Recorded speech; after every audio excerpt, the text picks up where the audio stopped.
Okay, so with that snow coming in, there is a lot of concern about trees. Yeah, so it's because the leaves that have already popped out since it's been so warm. So joining us to break it all down, some more is Matt Akabane from the Associated Landscape Contractors of Colorado. Hello. Thank you for having me again. Appreciate it. Yeah, I mean, we're excited about the heavy, wet, well, rain, snow, anything, but not when we talked about our trees. I know, especially for the new growth and all of our trees and Yes. shrubs and perennials.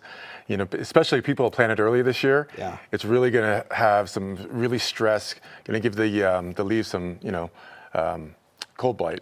Yeah. Oh, so what can we do? So, precautionary things like backflow, I don't think it's going to get too cold, that the backflow is going to be in jeopardy, but, a backflow bag to insulate the backflow.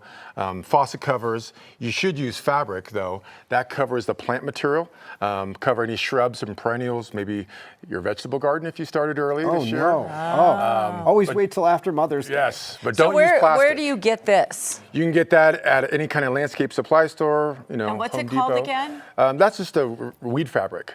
Oh, But you okay. could use sheets, but Sheets. don't use plastic because plastic freezes. Okay. So you don't want to use that. And if you can, after the snowstorm, take a blower or a broom and just try to knock off as much snow as possible off the foliage.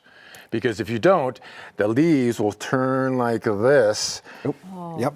We'll show them to Milt there. Tell Yeah. me what that is. So basically, it's cold and it just freezes the new foliage. So it turns it like almost a golden, yellow, or normally black in color. And then what happens is obviously the trees or the plants look very ugly. The leaves will eventually fall off.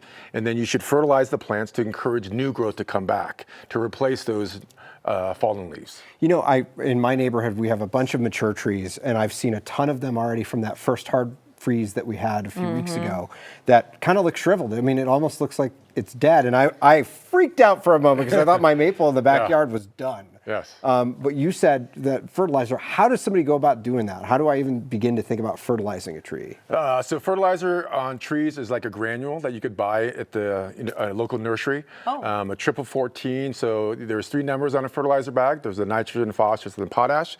So the first number is the nitrogen for greening and for growth. That should be very high. Anything above a 10 would be great.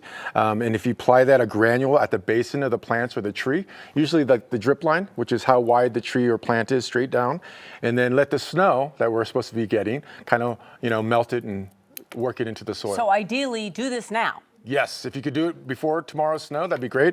Or even midweek before, I guess it's supposed to rain this weekend as well. So. Okay. Oh, okay. It's good to know. All right. Get Thank you out so in much. the yard, Steve. I got work to do. Matt, you always have such good advice for us. Thank you.